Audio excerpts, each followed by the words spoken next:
तो दोस्तों आज बनाते हैं अफगानी एग करी की रेसिपी। इसमें ना ही आपको प्याज को कोई ज्यादा ब्राउन ब्राउन करना है, ना ही टमाटर का यूज है। एकदम डिफरेंट यूनिक अंडे की रेसिपी है और इजीली बन जाती है। मजा आएगा बना के। तो ये एग करी बनाने के लिए दोस्तों सबसे पहले मैंने यहाँ पर 3 मीडियम साइज के प्याज लिए हैं। प्याज को आपने स्लाइसेस में करना है और अगर आपको एकदम सही कुकिंग करनी है तो इसके फाइन स्लाइसेस बिल्कुल मत करना, नहीं तो जब आप पका रहे होगे तो एकदम ब्राउन हो जाएंगे और ग्रेवी का टेक्सचर नहीं आएगा। अब ये देखो, मैंने यहाँ पर प्याज को थोड़ा सा मोटा काटा है, ऐसा काटा है। ऐसे क्या होगा कि इससे प्याज पानी होल्ड करके रखेगा और उसका फ्लेवर ही एकदम अलग आएगा। सीधा ही कढ़ाई में आप यहाँ पर तेल डालना और सबसे पहले यहाँ पर प्याज को डाल देना।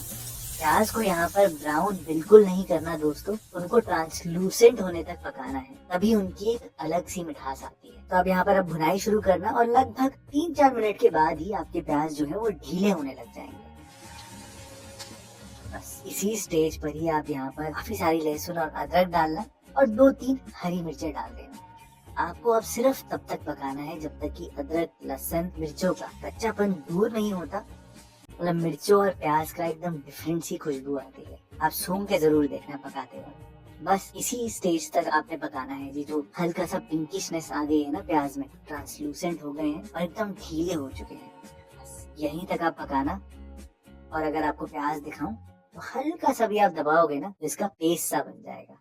ब्राउन मत करना दोस्तों, नहीं तो ग्रेवी सही नहीं बनेगी। अगर कुछ प्याज रह भी जाते हैं पतले छोटे जो ब्राउन हो गए हैं तो कोई दिक्कत की बात नहीं है, तब भी आपका काम चल जाएगा। अब सीधा ही मैंने मिक्सी में यहाँ पर प्याज को ट्रांसफर कर दिया और उसके साथ ही आप यहाँ पर एक गुच्छा धनिया का डाल देना और थोड़े से मैंने काजू भिगा कर रखे थे, इनको मिक्सी में डालकर आप पीस लेना।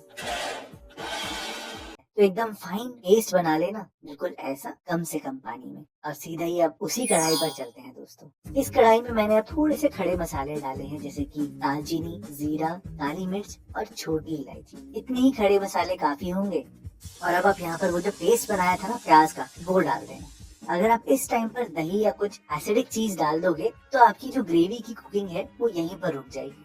तो ध्यान रहे दोस्तों, अब आपने अपनी पूरी हाथ की शक्ति लगानी है और इसको चलाते रहना है, अच्छे से पकाना है, अच्छे से स्टर करते रहना और घबराना बिल्कुल मत।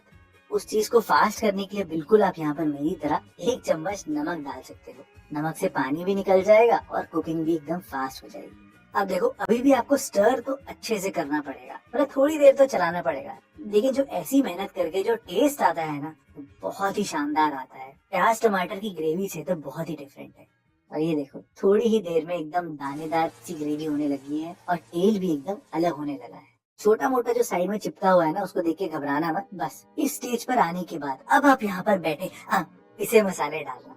हल्दी पाउडर, लाल मिर्च पाउडर और 2 चम्मच मैंने यहाँ पर धनिया पाउडर डाला है। एकदम बेसिक मसाले रखे हैं दोस्तों, ज्यादा चीजें मत डालना। और अगर बाय चांस आप सोच रहे थे कि इस ग्रेवी का कलर एकदम हरा हरा होने वाला है, तो नहीं नहीं, ऐसा नहीं है। जब आप ये मसाले डालोगे तो कलर ही एकदम डिफरेंट हो जाएगा और बिल्कुल न्यू सा कलर बन जाएगा। अब मसालों को थोड़ा सा भुनने के बाद ही आप यहाँ पर आधा कप तक दही डाल देना।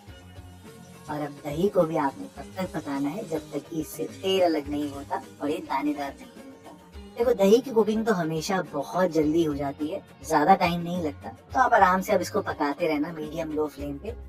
और अगर आप चाहते हो कि बिल्कुल वो रेस्टोरेंट वाला टेस्ट चाहिए तो आप मेरी तरह यहाँ पर 2 चम्मच दूध की मलाई भी डाल सकते हो, नहीं तो स्किप भी कर सकते हो, वो मैं आपके ऊपर छोड़ देता हूँ। विदिन 5 मिनट्स ऐसा होने लगेगा दोस्तों कि इससे एकदम तेल भी अलग होने लग जाएगा और आपकी ग्रेवी भी दानेदार हो जाएगी। तो अब आप इसको साइड में कर देना, ये अपने आप ही एकदम लो फ्लेम पे पकता रहेगा जब तक हम यहाँ पर अंडों को थोड़ा सा फ्राई कर लेते हैं। तो मैंने 8 अंडे लिए हैं और उनमें एक कट मार दिया है। देखो, डिजाइन तो आप कोई भी मार सकते हो, मेरी तरह टेढ़े डिजाइन भी मार सकते हो, सीधे भी मार सकते हो, लेकिन अगर हल्का सा इसको अच्छे से फ्राई किया जाए ना तो स्वाद बढ़िया निकल कर आता है।